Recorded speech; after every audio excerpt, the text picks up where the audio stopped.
say it like that. If I hate you, then find someone new.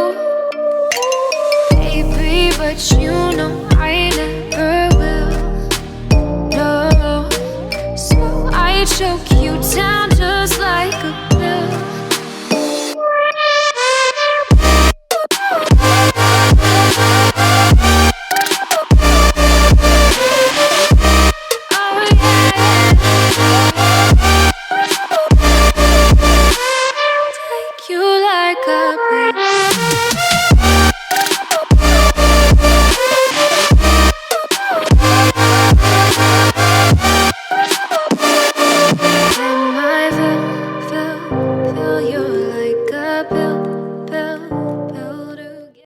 আসসালামু আলাইকুম বন্ধুরা, কেমন আছেন সবাই? আমি অনেক ভালো আছি, কারণ আমার পাশে কিন্তু মুকুল ভাই আছে জামালপুর সর্ষেবাড়ি থেকে। ভাইয়া কিন্তু আসছে আমার ভিডিও দেখে আমার কাছ থেকে একটা পিসি বিল করবে। ভাইয়ের বাজেট ছিল 54,000 টাকা, আর আমিও চিন্তা করলাম যারা রিকোয়েস্ট করতেছিলেন 50,000 টাকার আশেপাশে একটা ভালো মানের এডিটিং পিসি কীভাবে তৈরি করা যায়, সেজন্য আসলে এই ভিডিওটা করা।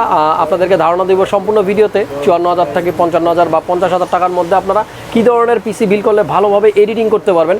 আর আরেকটা নতুন কম্পিউটার কেসের সাথে আপনাদের পরিচয় করিয়ে দিব। আপনারা দেখতে পাচ্ছেন আমার পিছনে কিন্তু সেই কেসটা রাখা আছে, আর এই ভিডিও দেখলে কিন্তু আপনিও জানতে পারবেন কি সেই কম্পিউটার কেস, প্রাইস কত। তো ধৈর্য সহকারে সম্পূর্ণ ভিডিওটা দেখবেন।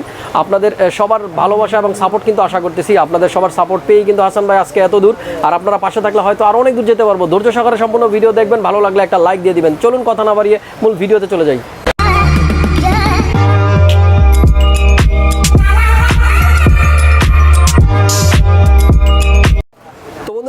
যার কথা বলছিলাম মুকুল ভাই, ভাইয়া কেমন আছেন? এই তো ইনশাআল্লাহ খুবই ভালো আছে ইনশাআল্লাহ। জি, আপনি আসছেন কোত্থেকে? জামালপুর সরিষাবাড়ি থেকে। জামালপুর সরিষাবাড়ি থেকে না? কালকে আসছেন? জি, গতকালকে। আচ্ছা ঠিক আছে। তো জামালপুর থেকে কিন্তু আমাদের এখান থেকে এর আগেও কিন্তু অনেকগুলো পিসি নিয়েছে, দেখছেন সেই ভিডিওগুলো? জি হ্যাঁ, সবগুলো ভিডিও দেখছি। আচ্ছা, আর আমাকে দেখতেছেন কতদিন যাবত? ভিডিও দেখতেছেন কতদিন? 6 মাস যাবত। 6 মাস যাবত। কেমন লাগে হাসান ভাই ভিডিও? ভালোই লাগে, খুব ভালো লাগে। ভালো লাগে না? অনেক ধন্যবাদ। আর পিসি কার জন্য নিচ্ছেন? আপনার জন্যই নাকি? এটা আমার নিজের জন্য। আচ্ছা, এডিটিং করবেন? জি, এডিটিং করব, অনেক কাজ আছে। আচ্ছা ঠিক আছে। আর আইডিয়া কোত্থেকে নিছেন পিসি বিল্ডের? আইডিয়া পিসি বিল্ডের ভিডিও থেকে নিছি, বিভিন্ন ভিডিও দেখে, তাই তো? ঠিক আছে, অনেক ভালো লাগলো মুকুল ভাই। আর আপনি এত দূর আসছেন, এই জন্য আপনাকে অনেক কষ্ট করতে হয়েছে। আর হাসান ভাইকে আসলে ভালোবেসে যারা এত দূরে আসে সবসময় দোয়া করি তাদের এই কষ্ট যেন সার্থকতা পায়। ঠিক আছে ভাইয়া, আমার জন্য দোয়া করবেন। আর আমি দর্শকদের একটু দেখিয়ে দিব এখানে কি দিয়ে ভাইয়ের জন্য পিসি বিল করতেছি। আর প্রথমেই যদি কম্পিউটার কেসটার কথা বলি, আপনাদেরকে একটু আগে কিন্তু আমি বলেছিলাম যে নতুন একটা কম্পিউটার কেসের সাথে আপনাদেরকে পরিচয় করিয়ে দিব। আর এই হলো সেটা। আপনারা দেখতে পাচ্ছেন ইদানিংকালে কিন্তু ম্যাক্সিমাম মানুষের পছন্দই কিন্তু থাকে একটু ম্যাশ টাইপের কম্পিউটার কেসগুলো, যেগুলোতে এয়ার ফ্লো খুব ভালো হবে। আপনারা যে কেসটা দেখতে পাচ্ছেন এটা সম্পূর্ণটাই কিন্তু ম্যাশ, সামনে এই টোটালটাই ম্যাশ থাকার কারণে কিন্তু ইজিলি কিন্তু বাইরে থেকে বাতাসগুলো কম্পিউটার ভিতরে ইজিলি ঢুকতে পারবে বা ভিতর থেকে বের হতে পারবে। তার মানে হলো লং টাইম যদি আপনারা কাজ করেন, ওভারক্লকিং করেন, গেমিং করেন, আপনার পিসিটা কিন্তু সব সময়ের জন্য ঠান্ডা থাকবে। তো বন্ধুরা, কম্পিউটার কেসটা আপনাদেরকে আমি যেটা বলবো, আপনারা কিন্তু চাইলে এই কম্পিউটার কেসটা নিতে পারেন। এবং সাইডে যদি আমরা খেয়াল করি, এখানে কিন্তু টেম্পার্ড গ্লাস দেওয়া আছে, নট অ্যাক্রিলিক। অনেকগুলো কেসের মধ্যে কিন্তু আমরা সাইডে দেখতে পারি যে গ্লাস থাকে না, আপনার অ্যাক্রিলিক থাকে। আর এটা কিন্তু একেবারেই টেম্পার্ড গ্লাস। আপনারা দেখতে পাচ্ছেন এখানে কিন্তু কস্ট দেওয়া আছে যে tempered glass handle with care. So ছোটোখাটোর মধ্যে কিন্তু আমার কাছে এই কেসটা বেশ ভালো লেগেছে। নর্মালি এই ফ্যান ছাড়া কিন্তু কম্পিউটার কেসটা আপনারা পেয়ে যাবেন 3,000 টাকার অ্যারাউন্ড আশেপাশে। তো আমরা যদি ফ্যানগুলো অ্যাড করি, আমাদের কাছে 3 ধরনের ফ্যান আছে। আপনারা যে কোনো ফ্যান কিন্তু চাইলে এটার মধ্যে অ্যাড করে নিতে পারবেন। আর উপরের দিকে তাকালে কিন্তু আমরা দেখতে পারবো এখানে পাওয়ার বাটন, তারপরে রিসেট বাটন এবং মাইক্রোফোন, হেডফোন সব কিছু কিন্তু সামনের পোর্টে আমরা পেয়ে যাবো। 3টা ইউএসবি পোর্ট পাবো, যেখানে ইউএসবি 3 একটা এবং ইউএসবি 2 2টা পোর্ট থাকতে পারে। আর উপরে কিন্তু আমরা দেখতে পাচ্ছি এখানেও কিন্তু আপনারা চাইলে এয়ার কুলার অথবা রেডিয়েটর কিন্তু লাগাতে পারবেন, বা 2টা ফ্যানও কিন্তু লাগাইতে পারবেন। তো মোটামুটি ছোটোখাটোর মধ্যে আমার কাছে একটা স্মার্ট কেস কিন্তু মনে হয়েছে এই কেসটা। তো এরপরের থেকে যারা মোটামুটি 4,000 টাকার নিচে একটা ভালো এয়ারফ্লো সহ কম্পিউটার কেস কিনতে চাচ্ছেন, তারা কিন্তু চাইলে এই কেসটা কিন্তু নিতে পারেন। এটা আপনাদের আমার পক্ষ থেকে একটা সাজেশন রইল। এরপর আমরা এই পিসিতে কিন্তু ইউজ করবো একটা প্রসেসর Ryzen5 এর 3600, যেটা নাকি আমার চ্যানেলে সবচাইতে বেশি আমার ভিডিও করা আছে। আপনারা সবাই জানেন Ryzen5 এর 3600 প্রসেসর, যেটা 6 কোর 12 থ্রেডের একটা প্রসেসর। বেস স্পিড থাকে 3.6 আপ টু 4.2 পর্যন্ত বুস্ট অবস্থায়। আর এই প্রসেসরটা কিন্তু মোটামুটি যারা এডিটিং পারপাস ইউজ করতে চান, বা আপনার ইউটিউবিং করতে চান, বা আপনারা গেমিং করতে চান, আমার মনে হয় এটা একটা আইডল প্রসেসর হতে পারে। তো Ryzen5 এর 3600 প্রসেসরটার সাথে কিন্তু আমরা ইউজ করবো এই পিসিতে একটা গ্রাফিক্স কার্ড গিগাবাইটের GT1030। এটা মূলত 2GB একটা গ্রাফিক্স কার্ড। আর আপনারা যারা একটু বাজেট ভালো থাকবে তারা কিন্তু চাইলে 4GB 1050 Ti অথবা 1650 1650 সুপার এই কার্ডগুলোও কিন্তু নিতে পারেন। তো যাদের বাজেট 60 নিচে তারা চাইলে 1030 এই কার্ডটা কিন্তু নিতে পারেন। আমরা মুকুল ভাইয়ের পিসিতে কিন্তু এই কার্ডটাই ইউজ করব। আর এটার পাশাপাশি একটা মাদারবোর্ড ইউজ করতেছি। নর্মালি নর্মালি আপনারা সবাই কিন্তু জানেন অলরেডি মোটরম্যাক্স B450 সিরিজের মধ্যে যতগুলো মাদারবোর্ড আছে MSI এই মাদারবোর্ডটা কিন্তু বেশ জনপ্রিয়তা পেয়েছে এবং এই মাদারবোর্ডটা কিন্তু অনেক অনেক ভালো। তো মোটরম্যাক্সের B450M এটা দিয়ে কিন্তু আমরা পিসিটা বিল্ড করব আর এটার সাথে কিন্তু আমরা একটা র্যাম ইউজ করব।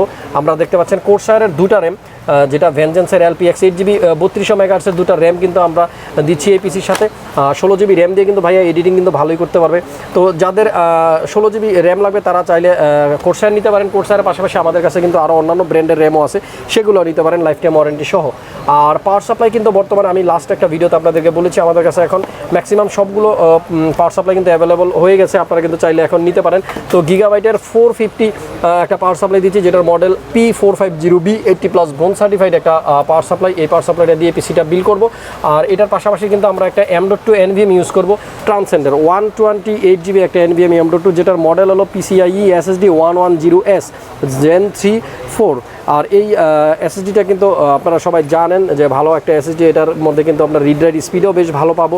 তো M.2 NVMe যারা নিতে চান তারা চাইলে কিন্তু ট্রান্সেন্ডার এটাও নিতে পারেন। মুকুল ভাইয়ের পছন্দ এটা, তাই আমরা এটা দিয়ে পিসিটা বিল করে দিচ্ছি। এছাড়াও কিন্তু এই পিসিতে আমরা ইউজ করবো একটা থোর X16 এর একটা মাউস, গেমিং মাউস 8GB সহ। মুকুল ভাইয়ের পছন্দ কিন্তু 8GB মাউস ইউজ করবে, তাই আমরা এই মাউসটা দিয়ে দিলাম। আর এরপরে কিবোর্ডটা কিন্তু উনি রাফ টাফ ইউজ করবে রেগুলার সব সময়ের জন্য, এই জন্য কিন্তু লজিটেকের 3 ইয়ার্স ওয়ারেন্টি সহ K120 এই কিবোর্ডটা আমরা দিয়ে দিচ্ছি। তো এই পিসিতে কিন্তু কোনো মনিটর নাই, যেহেতু ভাইয়ের আগেই মনিটর আছে সেজন্য আর মনিটর দিচ্ছি না। তো এই হলো কম্পোনেন্ট, সব কিছু মিলিয়ে কিন্তু বাজেট হলো 53,000 সামথিং, মোটামুটি 54,000 টাকার মধ্যেই। তো ভাই কেমন লাগতেছে? হাসান ভাইয়ের সাথে চাইছিলেন যে একটা ব্লগ করার, ভাই কিন্তু রিকোয়েস্ট করেছিল আমাকে যে আপনার সাথে একটা ব্লগ করে আমি আপনার স্মৃতিতে থাকতে চাই। আমিও খুব খুশি হলাম আর ভাইয়ের জন্য একটা ব্লগ করে নিলাম। আর আপনাদের যাদের বাজেট 54,000 টাকার মতো তারা কিন্তু চাইলে এরকম একটা পিসি বানিয়ে নিতে পারেন এবং ভালো কিন্তু এডিটিং করতে পারেন। মুকুল ভাই যাওয়ার আগে যদি বলতেন হাসান ভাইয়ের উদ্দেশ্যে কিছু। আচ্ছা, হাসান ভাই ভালো থাকেন, ইনশাআল্লাহ দোয়া করি। আচ্ছা, সবাই ভালো থাকুক। জি, সবাই অনেক লাগলে এখানে আইসেন। আচ্ছা ঠিক আছে, শ্বশুরবাড়িতে কিন্তু ভাইয়া দাওয়াত দিয়ে দিল, কখনো সম্ভব হলে চলে যাব।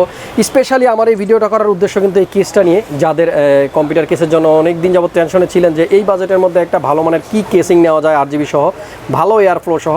তো আমার সাজেস্ট থাকবে আপনারা কিন্তু চাইলে এই কেসিংটা দিয়ে এখন আমাদের কাছ থেকে পিসি বিল্ড করতে পারেন, আমাদের কাছে এটা অ্যাভেলেবল আছে। মুকুল ভাই ভালো থাকবেন।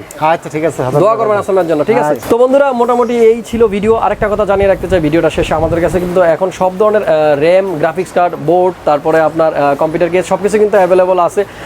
আমরা চেষ্টা করি সবসময় আমাদের কাছে যখনই কোনো প্রোডাক্ট অ্যাভেলেবল হয় আপনাদেরকে জানিয়ে দেওয়ার জন্য। ভিডিওতে স্ক্রিনে যে নাম্বারটা দেওয়া আছে এখানে কিন্তু আপনারা অবশ্যই কল করে আমাদের সাথে যোগাযোগ করতে পারবেন। আর ডেসক্রিপশন বক্সে আমি একটা লিঙ্ক দিয়ে রেখেছি আমাদের ফেসবুক পেজের, আর আমার পার্সোনাল যে ফেসবুক পেজ আছে আমাদের হাসান ব্লগসের, সেটাও কিন্তু দিয়ে রেখেছি। এই দোনোটা পেজে কিন্তু আপনারা লাইক দিয়ে রাখবেন, ফলো করবেন, সবসময় কানেক্টেড থাকবেন, ভালোবাসতে থাকবেন হাসান ব্লগসকে। আমি আছি সবসময় আপনাদের সাথে। সবাই ভালো থাকবেন, সুস্থ থাকবেন। খুব শীঘ্রই আবার নতুন কোনো ভিডিও নিয়ে চলে আসবো। সে পর্যন্ত আল্লাহ হাফেজ।